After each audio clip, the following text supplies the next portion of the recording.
Всем привет! Идем на стенд Sony, чтобы посмотреть, чего там ребята показали. 21:9 экран. Это интересно. Народу очень много. Просто вот не пройти. Ходишь медленно, как черепаха, а вот уже виднеется и стенд Sony перед нами. Sony в этом году решили взорвать мобильный рынок, представив на MWC 2019 3 новых смартфона, экраны у которых имеют соотношение сторон 21:9, то есть киношные.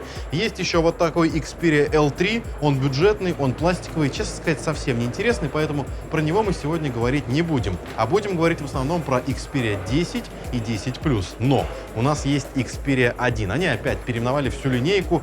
Есть смартфоны, которые никому не дают. На самом деле они лежат, их можно трогать, но заблокированы. Но мы по секрету разблокировали и про него тоже сегодня расскажем.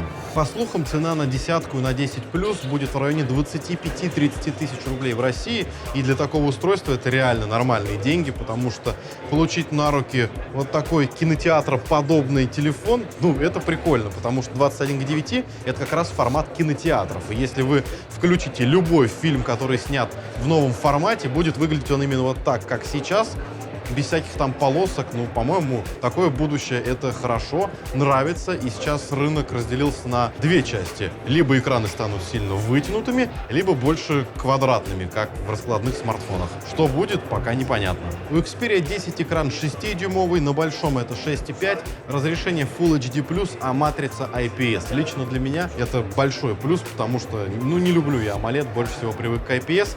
Что дает такой экран? Помимо кино, естественно, больше помещается контента, учитывая, что все социальные сети сейчас идут ленты, то в том же Твиттере будет больше картинок, будет больше сообщений, и это тоже хорошо. Но приложение придется оптимизировать, потому что не все поддерживается.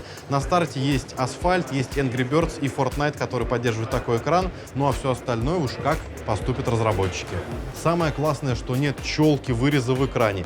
Сверху только довольно большая область, где спрятались динамик и фронтальная камера, но снизу, справа и слева рамки минимальные, примерно как на iPhone 10, ложных нажатий нет и смотрит все это футуристично. Но еще прикольнее на Xperia 1 это выглядит. Рамки есть сверху и снизу, но они маленькие. Да и в целом телефон смотрится довольно премиально. Что касается веса, маленький 10 весит 160 грамм, а 10 Plus 180. Корпус. В среднебюджетных моделях он пластиковый. Ощущается как металл, матовый, довольно приятно. Не особо стоит расстраиваться, потому что это пластик. Сделано реально очень круто. В Xperia 1, естественно, стекло, алюминиевая рамка. И во всех трех устройствах сканер отпечатка сбоку, в панели. И вспоминаем про левшей, потому что указательным пальцем разблокировать неудобно. Правшам, конечно, штука классная.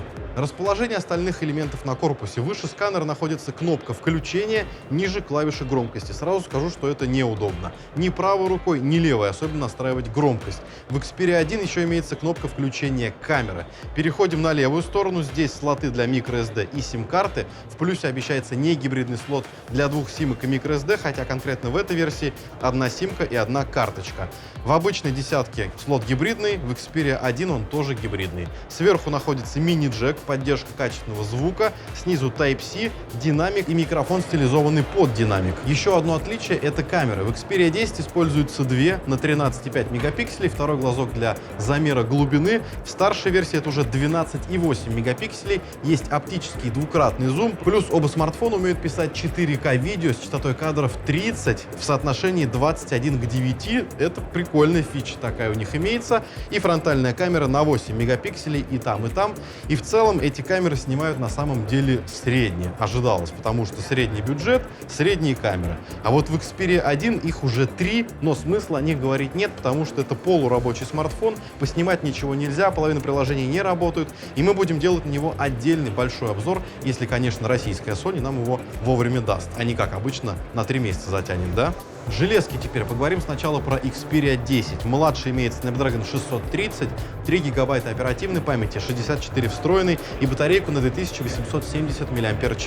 В старшей версии уже Snapdragon 636, 4 гигабайта оперативной памяти, также встроенный 64 и батарейка на 3000 мАч.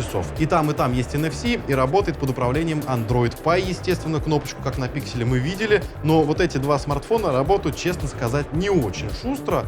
примерно как бюджетные аппараты у Nokia. Что касается Xperia 1, здесь 128 гигабайт встроенной памяти, всего 6 гигабайт оперативной, но зато Snapdragon 855. Ну и самое главное, забыл сказать, 4К экран. А вот цена у него будет космическая. В Европе чуть меньше 1000 евро. Что будет в России, прям даже страшно представлять. В целом, какие итоги можно подвести? Sony позиционирует свои новые смартфоны как устройство для потребления контента. Согласен, тупая фраза, но киношку 21 к 9 смотреть классно. К тому же Sony сами снимают фильмы, сделали про Человека-паука. Естественно, 21 к 9, тут даже трейлер имеется. Твиттер-ленту листать тоже супер. Так что я не смотрю на этот телефон как на концепт. Для меня это будущее. Одна из версий будущего, которая мне нравится. Обязательно сделаем большой полный обзор и расскажем, насколько это удобно.